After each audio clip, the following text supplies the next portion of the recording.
Sunita Williams திரும்பி வர அந்த விண்கலம் வந்து இப்போ போன அந்த க்ரூ 10 அப்படிங்கிற விண்கலம் கிடையாது. சுனிதா வில்லியம்ஸை காப்பாத்துறதுக்காக இந்த 10வது க்ரூ டிராகன் அப்படிங்கிற இந்த விண்கலம் போகும். காற்று வெளியேற முடியாதபடி சீல் பண்ண இணைப்பார்கள். ஏன்னா காத்து வெளியேறிச்சுன்னா உள்ள இருக்கிற காத்தெல்லாம் வெளில வந்து அமெரிக்காவுடைய பொதுவா தரையிறங்குற இடம் பாத்தீங்கன்னாக்க பசிபிக் ஓஷன். விண்கலம் போற திசையில நம்ம ராக்கெட்டை செயல்படுத்தினா விசை இந்த பக்கமா வந்து இதனுடைய வேகம் கம்மியாகும். 9 மாதங்களுக்கும் மேலாக சர்வதேச விண்வெளி நிலையத்தில் இருக்கும் சுனிதா வில்லியம்ஸ் மற்றும் புச் வில்மோர் பூமி திரும்பும் பயணத்தை இந்திய நேரப்படி மார்ச் 18ஆம் தேதி காலை தொடங்க உள்ளனர். இந்த நிலையில் சுனிதா வில்லியம்ஸ் பூமி திரும்பும் பயணம் எப்படி இருக்கும், அதில் உள்ள நடைமுறைகள் என்ன என்பது குறித்து விஞ்ஞான் பிரசார் அமைப்பில் முதுநிலை விஞ்ஞானியாக பணியாற்றியவரான தாவி வெங்கடேஸ்வரன் பிபிசியிடம் பேசினார்.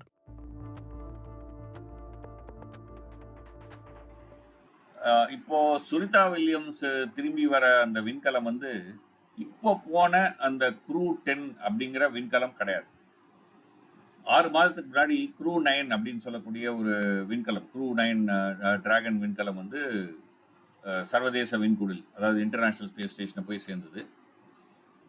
அதில் தான் திரும்பி வருவாங்க.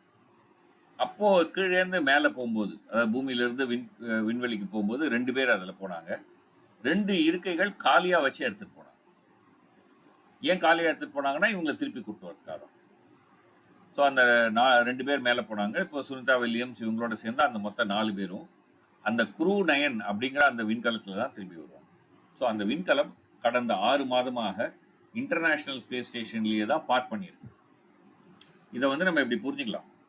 இப்போ நீங்கள் வந்து ஒரு டாக்டர்னு வச்சுப்போமே, நீங்கள் வந்து ஒரு எமர்ஜென்சி வார்டில் வேலை செய்கிற டாக்டர். நீங்கள் உங்கள் காரை எடுத்துக்கிட்டு ஹாஸ்பிட்டல் போயிட்டீங்க, பார்க்கிங்கில் போட்டு உள்ளே வேலை பண்ணிட்டு இருக்கீங்க. உங்களோட ஷிஃப்ட்டு முடியுது. உங்களுடைய இன்னொரு டாக்டர் வந்து அவருடைய காரை எடுத்துக்கிட்டு ஹாஸ்பிட்டல் வராரு, அவர் பார்க் பண்ணுறாரு, அவர் உள்ளே வராரு, நீங்கள் 2 பேரும் கை குலுக்குறீங்க.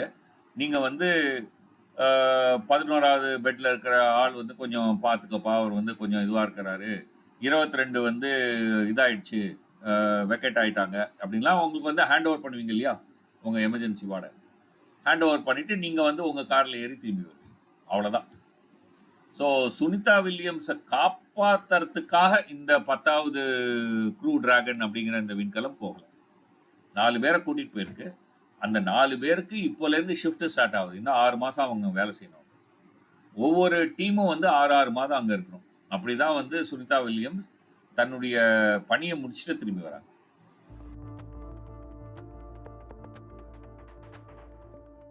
பூமிக்கு திரும்புகிற அந்த விண்கலம் பார்த்தீங்கன்னா அதில் வந்து ஒரு 4 பேர் பயணம் செய்யலாம். அந்த மாதிரியான ஒரு விண்கலம். ஒரு குட்டி சின்ன ஆட்டோவோட கொஞ்சம் பெரிய சைஸில் இருக்கும், 4 பேர் உட்கார்ற மாதிரி. அந்த விண்கலத்தில் விண்ணிலிருந்து பூமிக்கு வர வரைக்கும் நமக்கு வேண்டிய சுவாசிக்க வேண்டிய காற்று போன்ற விஷயங்கள்லாம் இருக்கும். ஸோ வந்து திரும்பத்துக்கு முன்னாடி என்ன பண்ணுவாங்கன்னு சொன்னால், நம்ம இன்டர்நேஷ்னல் ஸ்பேஸ் ஸ்டேஷன்லேருந்து அந்த விண்கலத்துக்குள்ளே போகணும். இப்போ நம்ம 2 ரயில் பெட்டியை இணைச்சிருப்பாங்க இல்லையா, அந்த 2 ரயில் பெட்டியை இணைச்ச இடத்த பார்த்தீங்கன்னா 2த்துக்கு நடுவில் வந்து பலகை மாதிரி இருக்கும், ஒரு கூண்டு மாதிரி இருக்கும். அதுக்குள்ளால தான் நம்ம ஒரு இதுலேருந்து இருப்போம் இல்லையா. அது மாதிரி அந்த சர்வதேச விண்வெளி நிலையம் ஒரு பக்கம், இன்னொரு பக்கம் இந்த விண்கலம். இந்த 2த்துக்கு நடுவில் ஒரு இணைப்பு இருக்கும். ஆனால் இது வந்து காற்று வெளியேற முடியாதபடி சீல் பண்ண இணைப்பாக இருக்கும். ஏன்னா காற்று வெளியேறிச்சுன்னா உள்ள இருக்கிற காற்றெல்லாம் வெளில வந்துடும். அது மாதிரி சீல்டாக இருக்கும். ஸோ அதில் வந்து இவங்க வந்து அப்படியே அந்த விண்கலத்துக்குள்ளே போனதும் விண்கலத்தினுடைய கதவை மூடிடும். கதவை மூடி 2த்துக்கும் இடையில ஒரு தடுப்பை போட்டுருவாங்க. தடுப்பு போட்ட பிறகு சில மணி நேரம் அந்த விண்கலத்தில் இருக்கக்கூடிய கருவிகள்லாம் சரியாக இயங்குதா, போதுமான எரிபொருள் இருக்கா, இன்ஜின் சரியாக வேலை செய்யுதா போன்ற விஷயங்கள்லாம் வந்து செக் பண்ணுவாங்க. செக் பண்ண பிறகு இப்போ ரயில் நிலையத்தில் பார்த்தீங்கன்னா சில சமயம் ரயில் பெட்டிகள் 2 பிரிச்சுடுவாங்க இல்லையா. அது மாதிரி இந்த இன்டர்நேஷ்னல் ஸ்பேஸ் ஸ்டேஷன்லேருந்து இந்த விண்கலத்தை பிரிச்சுடுவாங்க. பிரித்த பிறகு அந்த விண்கலம் பூமியை சுற்றிட்டு வந்து ஒரு சரியான ஒரு இடத்துக்கு மேலே வரும்போது அந்த விண்கலத்தில் இன்ஜினை நம்ம இயக்கினா அது வந்து விண்கலம் பூமியை நோக்கி வரும். பூமியை நோக்கி வந்து பூமிக்குள்ளே அது என்டர் ஆகும்போது பேராசூட்லாம் ஓப்பன் ஆகி அதனுடைய விழற வேகத்தை குறைச்சி பாதுகாப்பான வேகத்தில் கடலில் விழும்.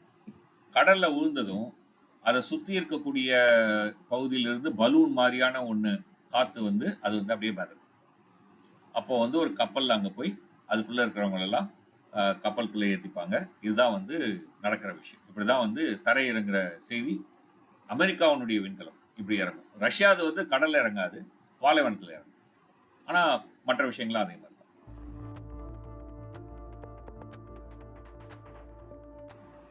அமெரிக்காவினுடைய பொதுவாக தரை இறங்குற இடம் பார்த்தீங்கன்னாக்க பசிபிக் ஓஷன். பசிபிக் ஓஷனில் தான் வந்து அதுக்கான ஒரு இடம் வச்சுருக்காங்க. பக்கத்தில் வந்து எந்த தீவுகள் அதெல்லாம் இல்லாத ஒரு இடம். ஸோ அந்த இடத்துல தான் வந்து விடும். அங்கேருந்து தான் போய் காப்பாற்றணும்.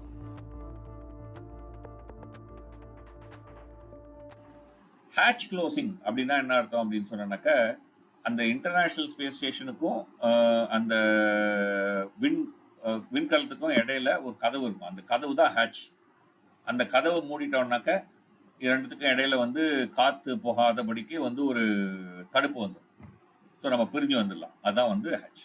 இப்போ டாக்கிங்னா என்ன அர்த்தம் அப்படின்னு சொன்னாக்க, கப்பல் வந்து ஒரு துறைமுகத்தில் வந்து நிற்கிறது வந்து பேர் டாக்கிங்னு சொல்லுவாங்க. அதே மாதிரி வந்து இந்த விண்கலம் வந்து சர்வதேச விண்குடியில் சேர்ந்துக்கிறது, இணைந்துக்கிறது, இணைஞ்சு அதில் வந்து ரெண்டும் வந்து சீல்டாக இணைஞ்சிச்சின்னு சொன்னாக்க நடுவில் இருக்கிற வழியால் இதுலேருந்து ஆட்கள் அங்கே போகலாம், அங்கேருந்து ஆட்கள் இங்கே வரலாம்.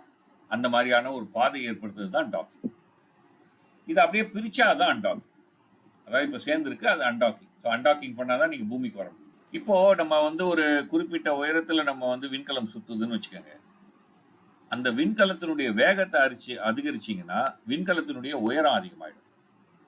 வேகத்தை குறைச்சிங்கன்னா அந்த விண்கலத்தினுடைய உயரம் கம்மியாகும். ஸோ அப்போ பூமிக்கு வரணும்னா என்ன பண்ணணும்னா விண்கலத்தினுடைய வேகத்தை குறைக்கணும். குறைக்கிறதுனா எப்படி குறைக்கிறது? பூமியிலன்னா நீங்கள் காரில் பிரேக்கை போட்டுக்கலாம், ரைட்? பட் ஆனால் விண்ணில் எங்கேருந்து பிரேக்கு? சக்கரம் ஒன்றும் கிடையாது, எதுவும் கிடையாது இல்லையா, உராய்வு எதுவும் கிடையாது இல்லையா.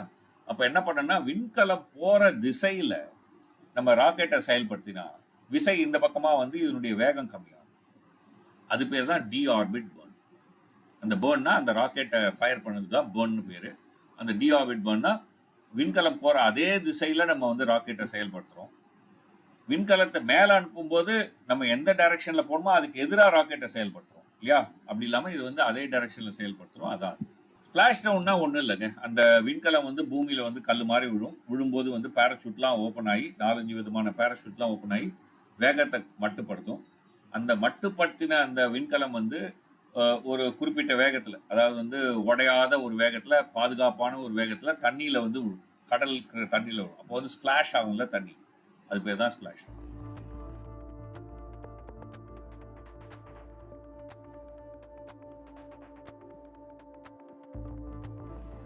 இப்போ நம்ம வந்து ஒரு இருட்டான அறையிலிருந்து வெளிச்சமான இடத்துக்கு வந்தால் கண் கூசும் இல்லையா. அதே மாதிரி தான் நம்ம விண்வெளியில் வந்து நமக்கு வந்து பூமியில் இருக்கிற மாதிரி ஈர்ப்பு விசையினுடைய இழு விசை இல்லை. பூமியில் நான் நின்னாலே பூமி என்னை பிடிச்சி இருக்குது. அதை எதிர்த்து என்னுடைய எலும்பு வந்து என் உடம்ப வந்து அப்படியே ரிஜிட்டாக வச்சிருக்கு. இதெல்லாம் அங்கே இல்லை. ஸோ அப்போ நம்ம வந்து ஒரு 6 மாதமாக இந்த ஈர்ப்பு விசையினுடைய இழுவை நம்ம வந்து பார்க்காம இருந்திருக்கு நம்ம உடம்பு. அப்போது திடீர்னு பார்க்கும்போது ஏற்படுற சில தடுமாற்றங்கள் தான் நமக்கு வந்து பூமிக்கு வந்ததும் ஏற்படக்கூடிய தடுமாற்றம். இதே மாதிரி தான் பூமியிலேருந்து அங்கே போகும்போதும் ஏற்படும். நீங்கள் விண்வெளி குழிலுக்கு போய் விண்ணில் போய் அடுத்த நிமிஷமே நீங்கள் செயல்படுத்த ஆரம்பிக்க முடியாது. நீங்கள் விண்வெளிக்கு போன அடுத்த சில நாட்கள் வந்து உங்களுக்கு தலைவலி இந்த மாதிரியான பிரச்சனைகள்லாம் இருக்கும். ஏன்னா அங்கே வந்து பூமியில் இருக்க மாதிரி இழுவே இல்லை இல்லையா. அந்த மாதிரியான விஷயங்கள்லாம் இருக்கும். நம்மளே கூட வந்து ஒரு உடல்நிலை சரியில்லாமல் ஒரு பெட்டில் படுத்துகிட்டே இருந்தோம்னா ஒரு 6 மாதம், அதுக்கப்புறம் எழுந்து நின்னா நம்ம நடக்கிறதுக்கு கொஞ்சம் சிக்கல் வருது இல்லையா. நீச்சல் அடிச்சுட்டு நீங்கள் வெளில வந்தாலே உங்களுக்கு ஒரு மாதிரி இருக்கு இல்லையா. அது மாதிரி தான் இது வந்து ஒரு பர்மனன்ட் கிடையாது. ஒரு சில நாட்கள் இது வந்து அப்படியே பழகிட்டா சரியா போயிடும், அவ்வளோதான். இது வந்து பர்மனண்ட்டாக டேமேஜ் ஆகிடுற மாதிரியான விஷயங்கள் இருக்கு.